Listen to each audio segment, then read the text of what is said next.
We're delighted to be able to welcome our audience back to the Badass Talks, and we're delighted that today we have the honor of having the legendary Pop with us.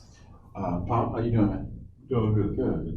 Good to see you. And we're gonna jump right in. So, Pop, these talks we come at this angle from uh, dealing with recovery and our issues in recovery. So, why don't we start with what kind of behaviors got you into the rooms of recovery? What kind of, I say, disruptive behavior, even brought you into recovery? Cocaine addiction. That's what brought Can you say more? me. Time, place, Okay, what age, how talk to Cocaine, me. cocaine addiction what brought me into recovery around the age of 18. Okay. Yeah, that's what brought me in. I was smoking pot since I was 13. Okay. And then the latter part of, just graduating out of high school. Maybe was out of high school 1 month. Matter of fact, it was on my 18th birthday. And buddy and mine, we was working a job and go to school, work a job, or whatever the case. And it's funny. I say that cocaine brought me here, but the story thickens because the reality. You like that? The reality of it is that um, him and I would every weekend flip girls. He'll have his girl that he'll hook up with. We do a threesome. I have a friend of mine that I know that was down. We had a threesome. And then one weekend we didn't have nobody, so we went cruising, and we picked up this chick. Now at the time he was primo. That's cocaine laced with weed. I wasn't into doing that. You know what I'm saying? I just smoked weed, and we were driving late one night and picked up this girl in a car. We picked the girl up, walking down the street, and older, probably 30. To me, that was old. 30 or so, you know what I'm saying? Back then. Right. But we picked this girl up and propositioned her. And, she took us over to a friend of hers house. And, she had a friend. So the one we picked up, I hooked up with, he hooked up with her. And, we did the do. They was just, you little young studs, Right. come back. Okay. And when we got back, lo and behold, the girl sold dope. You know what I mean? Sold cocaine. Okay. So we were able to go visit them, have sex with them, and they would give him the cocaine so he could lace it. Right. You know what I'm saying? So being in that environment was like, man, let me try that. Let me go on and do that. So before I knew it, we primo. Okay. You know what I mean? I'm smoking primo. Right. And the deal was it was free. So it's like me and him we sitting up there, they taking bolos of rocks and breaking them up and say, here, babies. And we was sitting in the house, man, like we was like, they're men, and then you had guys buying dope coming in talking about who is these niggas here? You know what I'm saying? Yeah. Who is these young dudes, Yeah. And they just like, come on, man, you 18 years old, you got a girl 30-year-old, Yeah. You know what I'm saying? So it was just like, we doing it, Right.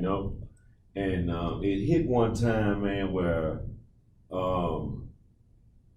me and a guy was on the phone talking, and I said, man, my legs getting skinny, man. He said, man, yeah, I am too, man. I said, man, we need to leave them girls alone. So we said we was gonna leave them girls alone. Well, him and I didn't talk.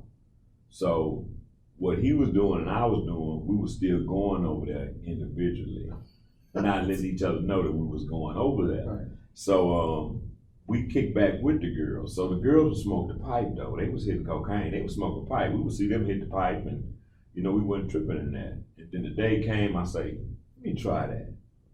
And my buddy said, man, I have an uncle that's been strung out on that. If you do that, I'm not fooling with you no more. I said, oh man, this shit ain't supposed to do nothing to me. And I hit it. Well, I was fine then. Wasn't no big deal. I was hit it. But he didn't mess with me no more. I mean, our friendship broke away. Just like that, our friendship was over. And I would be over there, and he'll come over there because he started buying dope from her to sell dope. He became a dealer. So it was times that I would be over there with the girl, and I would smoke the cocaine, but I never felt addicted. I never I still smoke my weed. I just did that when I was there. So I had a cousin asked me to loan him some money. Cousin, he just died not too long ago, fucking, good riddance to him. And he was like, man, loan me some money, because here I am, 18 years old, staying at mom and dad, got a job, so I kept money. Right. So I gave him some money to go. I said, what you doing? What you need some money for? I mean, I want to smoke that rock. So I'm like, I knew about it, I wouldn't have known, but but I knew about it. Right. And he was staying with our auntie. And I said, well, man, yeah, I'll do that for you. So I bought him one. And it was myself, my cousin, two cousins, myself, but this one in particular, he did the cocaine. We all was doing it, but he did it. Then I saw him called geeking. I didn't know what geeking was, but I'm asking my other cousin, what the hell is wrong with him, man? Yeah. He geeking. Because where I was hanging, them girls wasn't doing that. I didn't see that sign of that. Right. So I said, what the fuck is he looking all in the window of the leaves? Right. And my cousin say, hey man, he geeking. And I said, cuz, come on man, hold on, let me buy you another one, man. I can't see you tripping like this. Was he acting like what comes to mind is Chris Tucker in Friday, when he's in Chiku? Yeah, but yeah. Look at to the 25th power. Chris Tucker ain't had shit on him, okay? To the 25th power. And I had never seen no shit like that, you know what I mean? So when he did it, man, I just felt sorry. Come on, man, let me buy you another one. Right. And we went and bought that next rock. Right. When we bought that rock, I got that hit. I got the hit that went to my head to where I was trying to chase that hit. Wow. Okay. That one hit. That one hit. And once you get that one hit, okay, you never get the hit back. So the disease allows me to get into a vicious cycle. I'm chasing now. I got the hit. Right. To where when I went home, I got the hit, went home, and was dreaming about cocaine. I woke up that morning, remember like it was yesterday. Hell, I'm 50 now. Wow. But I woke up that morning, went right to about 2 rocks, and went to his house. And I was on the run. That was in, July of 87. I turned 18, July the 6th of 87. And so how long? From that point there, man, from when I took that hit, man, I went to down spiral. You know what I mean? I was set up my mom had me set up with 25 grand to go to PV. I had a job, I had a good job being a young man. I was a hard worker, they liked me, they promoted me. And then they was totally upset when I told them, hey man, I'm leaving to go to college. Right. For the fall. Right. So they still gave a promotion, work for the summer, you always got a job. Right. To where my work started to decline. You know what I mean? Every day was just smoking cocaine when I got my paycheck. I got to the point, man, I got my check, $600-700, which was a lot of money for the week of 18-year-old. Hell, I was broke the next day. Just up and smoke, man. Just up and smoke, run. Chasing that high, going to that next level, all the way to the level to where I started to rob and steal out my mom's purse. You know what I mean? And all that type of stuff. So you had 25 grand, did you ever see PV? Never saw PV. You know why? Because she took that 25 grand and put my ass in treatment center a year later. I wound up, in other words, that cocaine kicked my ass all the way from 87 all the way to 88. Wow. You know what I mean? 88. And my mom put me in treatment in 88. April of '88, I went to treatment. And during that period, what was going on? Oh man, what shit, man? What did you do? I mean, come on, man. I sold TVs out the house. You know what I mean? I took money from their business that I knew my mom had stashed. I remember a time, man, my mom was up there reading the Bible with me with Psalms 23, man. I'm looking at her, I'll be glad this fat bitch stirred up and finished reading this. Because I lied to her and told her I need to pay the dope man because he's going to kick my ass. And she gave me the $20. I went to the dope man, got some dope with my mom. And we drove home. That was the power of how that addiction had me. That's how that operated. Yeah. So a year later, you were in recovery. She put me in. Yeah, I went to treatment in April of '88, and you know, did my thing in treatment. I was 18 years old. They had me in the kids part, but then they said, well, he 18. You know, he didn't graduate high school, so then they put me in the adult wing in '88, and I got out, was going to meetings, going to Cocaine Anonymous, 12-step program, and was doing pretty good from April or so. But then in June, never forget it, I had a relapse. You know what I mean? What triggered it? Not working the program, not committed to the program as I can look back. You know, it's not just about going to meetings and praying to God, it's about the actions that you take. You know what I mean? Allowing the program to change your way of thinking to where you have a spiritual experience. Because remember, my mind it's kind of like if you take a person, man, that let's say they do dope and they fuck up their head and don't come back. Right. You know what I'm saying? Right. Some people don't come back. Well, if you don't have a spiritual experience, you can't come back. It's only through a spiritual experience a change of thinking. I like to call it a psychic change. Let's stay there for a minute. Okay. So the spiritual experience you're talking about, what's you were doing going out to stay there? What's that about? What's it like? Psychic change is when I begin to view things different than where I used to. A psychic change is it's just what it is. It's a change. Psychic is mind, so it's a change of the mind. You described the hit that sent you off, right? Chasing that hit. Mm-hmm. You got that high, right? So coming back with this psychic, is it like that? I mean, is it like a lightning? I mean, for me, it was more of a How does that?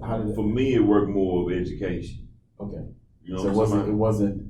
It wasn't sudden. It wasn't lightning flashing, and all of a sudden none of that saw shit. it. It wasn't Bill. It wasn't Bill Wilson. Hey, you know what I'm saying? Right. It was more of an educational variety. But a day did come with about a year or so of sobriety where I did have an awakening. Okay. I remember passing out in the refrigerator. And then passing out in the refrigerator. I got up that morning, going to the refrigerator, and I just passed out. You know what I mean? And then I just got up, you know, and I just, life just took on a whole new meaning to me. It was like, you know, I felt the connection. I felt the oneness with God. Now, why I was right there in the refrigerator, I couldn't tell you. But that's where it was. That's what it was. You know what I mean? That's where it was. So, yes, you know, spiritual awakening, spiritual experience, psychic change, all that is when I begin to see things different. Because see, here go the deal, man. Cocaine and drugs ain't the problem. I'm the problem. Okay? I'm the problem through what I experienced and what I went through. It became a solution to the problem. You with me on that? Yeah. You know what I mean? In other words, cocaine was the hit that made me go, whoa, this will take care of my worries. See, the weed and the alcohol took care of it too. Okay? The weed took care of my cousin molested me, I sucked his dick, pissed in my mouth. The weed and the drugs took care of my old man knocking the shit out of me at 9 years old. You know what I'm talking about? When he called my name, I shit on myself. He just probably called me in the room to say, hey son, come do something for me. But just the sound of his voice make you want to shit on yourself. Because he was a very fucking mean man. You know what I'm saying? So, getting my dick sucked at 2-3 years old by a babysitter. You know what I'm talking about? So all this stuff inside me builds me up till I get 13, not feeling good about who I am as a kid. And then I smoke that joint, and all my shit went away. Wow. I don't know if that makes sense or not to you, but that's my experience. Move us from that to sex addiction. How do those two? How did that connect? Well, yeah, that's what I was saying before. Before the cocaine came into the picture, you know what I mean? Yeah. And just smoking the marijuana. You know, as I was saying before, I never wouldn't have made cocaine if I went out cruising the streets, right, looking for women. You know what I mean? Trying to pick up a woman. So I realized that I was a sex addict before I was a drug addict. You know, I didn't put it together, because see, a lot of times you'll get sober from one drug or one behavior. It just really you feel like you act out in another behavior. You know what I mean? Because I noticed that my sexual behavior had perked up. You know what I mean? In other words, picking up women in the street. You know what I'm saying? See, even after I got sober, right, that behavior continued. You know what I'm saying? And to be real with you, getting sober at 18, 19 years old, and then getting to AA and Cocaine Anonymous is fucking sex addicts. It's fucking fucked up. So I was 18, 19 years old having sex with women 30, 35, 40 years old in the program. So that, you know what I mean? So that didn't help me. You know what I'm talking? So a lot of my deal was, well, shit, you're just 19, man. You know what I'm talking about? You know what I mean? So, hey, I'm just, I'm that young bull. Yeah. At the end of the day, and hell, it was exciting as hell. It was exciting as hell to get them old bulls. You know what I'm talking about? Older women. I'm 19, 20. I got 30, 35-year-old women on me. Come on, man. So it just escalated into that. But then I think it was about 2 years later, I got into Sex Acts Anonymous. You know what I mean? And what triggered that was when I got into Sex Acts Anonymous. When I got to the point where I was riding one night, couldn't find a woman, and picked up a man dressed like a woman, and I knew something was fucked up. Because ain't nothing gay about me. I don't like no man. I don't look at no man and go fucking hooey. You know what I'm talking about? You're in a fucking dressed like a fucking woman. But it got to the point where my mind just said, fuck that. You know what I'm talking about? Mm-hmm. And this shit was crazy, man. I remember saying, you want me to take my pants out? Hell no. Hell no, just move that to the side. I wanted to convince myself in my head that this was a woman. Right.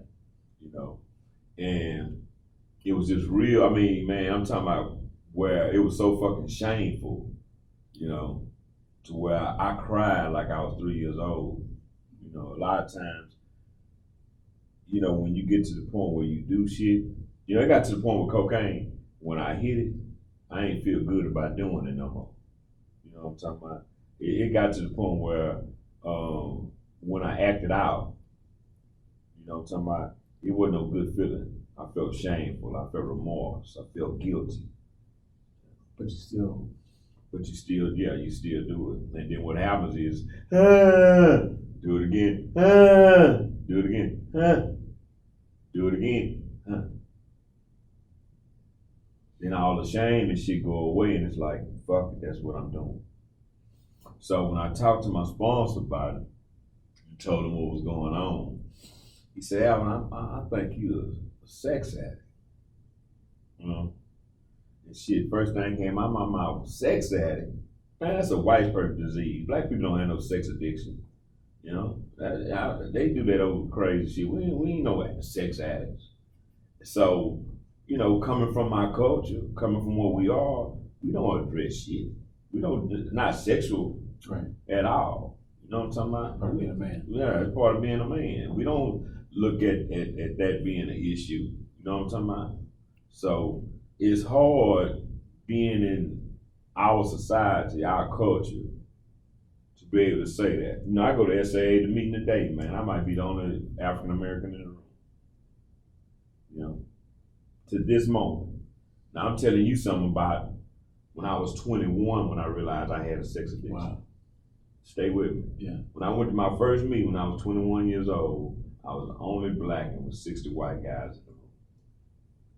Damn. Period. Hardest day in my life to be able to go in there. Because see, I'm from the neighborhood, I'm from the hood, I'm from I third thought you ward. were claiming, right? I thought I was in a Klan meeting, man. You know what I'm talking about? And like I say, I'm on the back end of being born in 68, 69 when they killed Martin Luther King and all this type of stuff. So I didn't experience racism, but I'm aware of it. You know what I mean? I'm conscious of it. So I never just like was, you know, the only time I knew that we were level with white people in my head was when I was with my dad on his job and I saw him go at this white guy. That was his boss. And my dad was head to head with him. And it gave me that sense of, oh, I ain't gotta be scared of white people. Look what my dad did. Look how my dad handled this. You know. But seeing roots, seeing slavery shit, it turned me. You know what I'm saying? It made me just be conscious of, can't trust these motherfuckers. You know what I'm talking about? How dare they? You know? So going to that meeting, it was just like, damn. You know? And then now let's fast forward now to being 50. You go to a meeting now. Hey man, it might be 12 white guys in there to one black guy. Still to this moment. Right. You know what I'm talking about? Now, like I say, I'm not and here go my deal. Just being from the hood and being raised, you know what I'm talking about? It just wasn't, I didn't have white friends. You know, when I was in middle school, you know, they talking about segregation, but the world was created. Even though they put us together, segregation still took place. The Mexicans hung with the Mexicans, the white hung with the white. I went to school with all different cultures, but the whites hung with the whites, the black hung with the blacks. You know what I'm saying? We was never hanging together. You know, and I went to school with white kids and did not have one white kid in my class. They call their hall the Vanguard Hall. Really? None of them was in our class. In the same school? In the same school. Damn. That was through middle school, elementary and middle school. But the blinder was down. I didn't know. You know, it's kind of like Malcolm X said. They bamboozled me, they put the wool over my eyes. But now I can look back and go, damn, I was never in class with that, you know? Yeah. Now, you know, nowadays it's different. You know what I'm talking about? My friends now are guys in recovery. You know what I'm talking about? And like I said, I ain't no racist guy. I ain't never, you know what I mean? I love all people, you know, but it's always been a sense of, I guess it's not so much about, can you relate to my culture? Can you relate to who I am? When I go to a meeting and a white guy go, hey, what's up, my brother? You fuck me up when you do that. Gotcha. You don't know. You with me? Yeah. You know what I'm talking about? And you trying to change your character, your stuff don't do that to me. You really insulted me when you do that shit. You know what I'm saying? Yeah. Where was bottom for you? When did you get bottom? Where's your, talk about true bottom. So where's bottom? True bottom. What was the? My true bottom is when my sex addiction got so bad. Remember, I've been sober from drugs and alcohol. I was sober from drugs and alcohol many years. Man, I mean, I went over the world and spoke. I'm what you call a big book thumper. You know, I know the big book from up to down.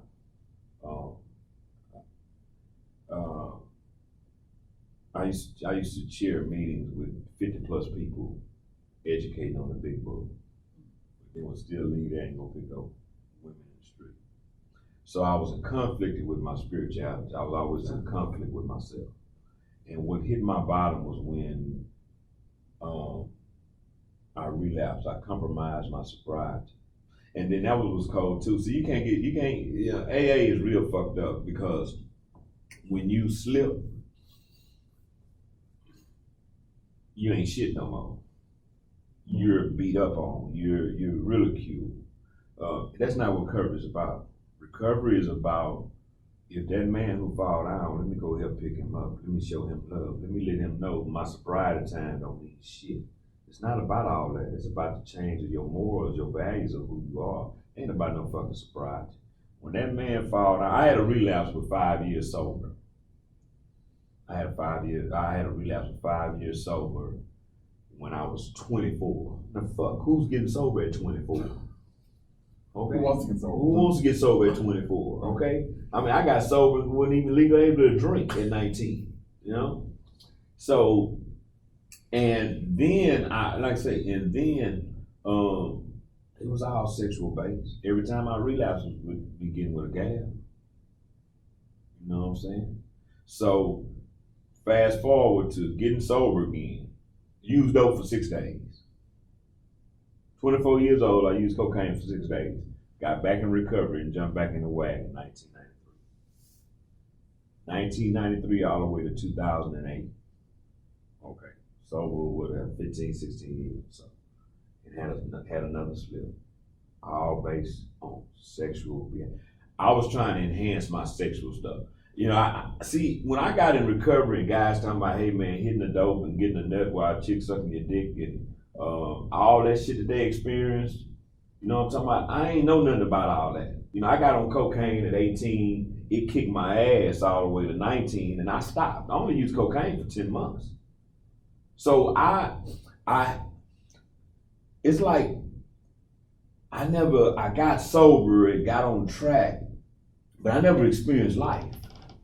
I never went through shit. You know what I'm saying? I never experienced nothing. I had a guy tell me one time, he said, Alvin, you ain't went through shit yet. You just a kid. You don't know where you hid. Hurt my fucking feelings, man.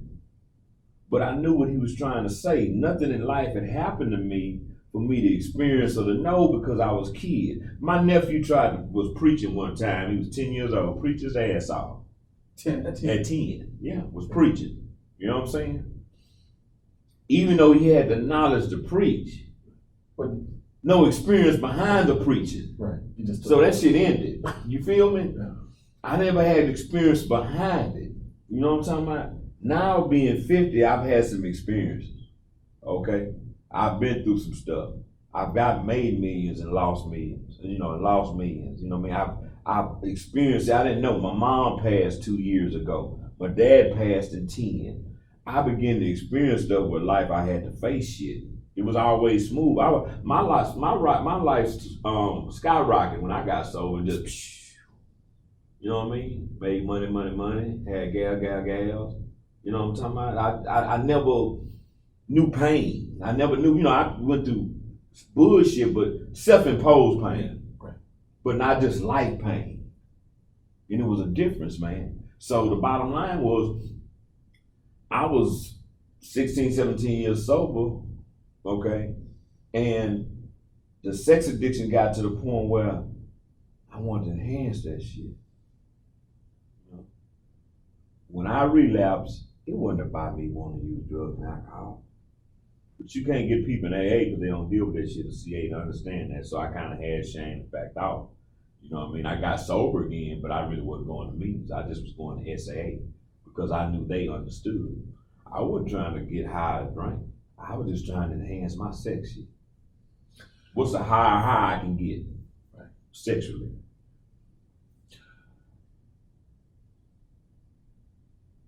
For all that you've been through,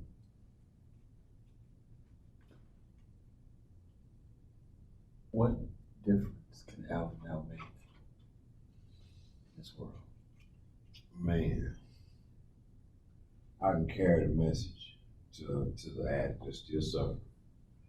And not just that, because we can get sober and be fine, but to carry the message to that sex addict, especially African American people. You know, my hope is for me to evolve where I can bring a bigger picture to where a black man doesn't have to feel ashamed or ridicule or different within himself because he's a sex addict. Take that jacket off of you. You're addicted to porn. take that jacket off of you, just realize, man, it is a sickness.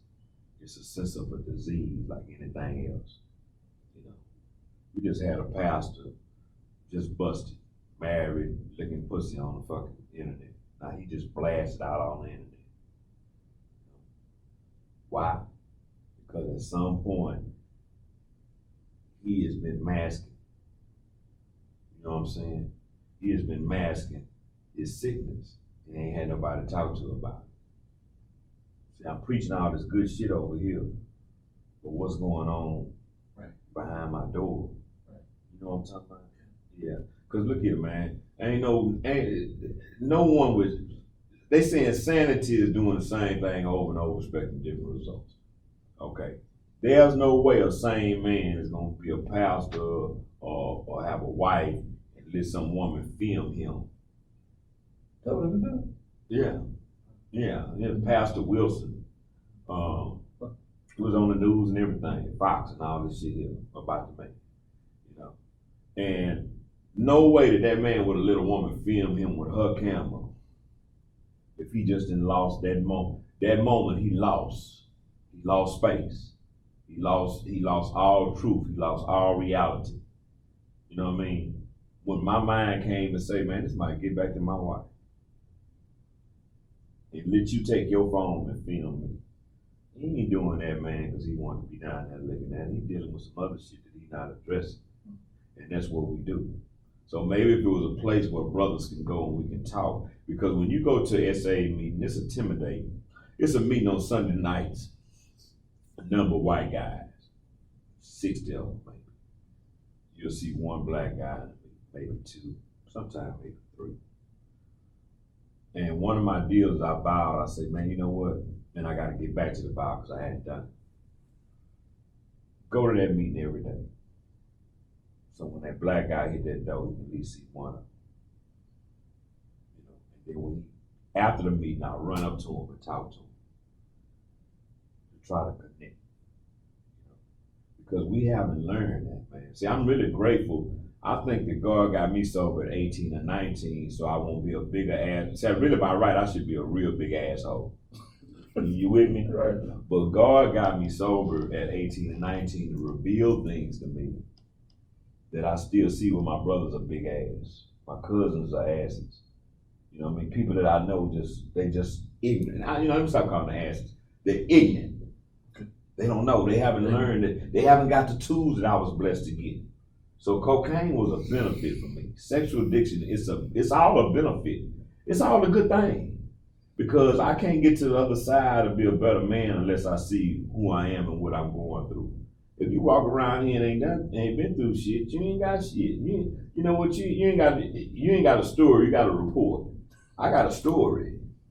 You know what I'm saying? I'm hearing it. I got a story. I mean, you know what I'm saying? I'm not reporting it. You know what I'm talking about? Yeah, I got a story, man. I've been through some shit. So it's different, man. So, and then you had a man who hadn't went through nothing. Judge a man who has, but you haven't walked my shoes, So my goal, like you say, man, what I had to offer, man, is to help a brother see a sense of freedom, peace with itself. Hey, it's okay to be a sex addict. You know what I'm talking about? Sex addict don't mean I look at child pornography. It can be all that. And see, here go the deal. Hell yeah, it can lead to that. I just thank God that it happened. Hell yeah, it can lead to all this other stuff. I just thank God that it happened. But when I hear it, I know that man's sick. And then if you look at the history of it, somebody fuck with him. You know what I mean? Nobody wake up in the morning saying I'm supposed to fuck with no child. Nobody wake up in the morning saying I want to rape this woman. We don't wake up with that shit. It's just shit that we haven't addressed that causes that demon to get bigger and bigger and bigger. I was just speaking before you walked in. Demons are created through what we experience. The demon doesn't go away. It just can get bigger. How it can get bigger if I feed it. But the demons, they never go away. I just learned how to live over the demons. So when he try to call me, he way down there. He always telling me, come here, Alvin. Come on. But if I grow spiritually, I can always keep him at bay. But he ain't. I just try to live above the demons, but they don't go away. Don't go away. And they do not go away. I gotta stay connected with my higher power that I choose to call God on a daily basis, so I won't let them demons come back. You know what I mean? It's just as simple as that. Thank you. We'll come back.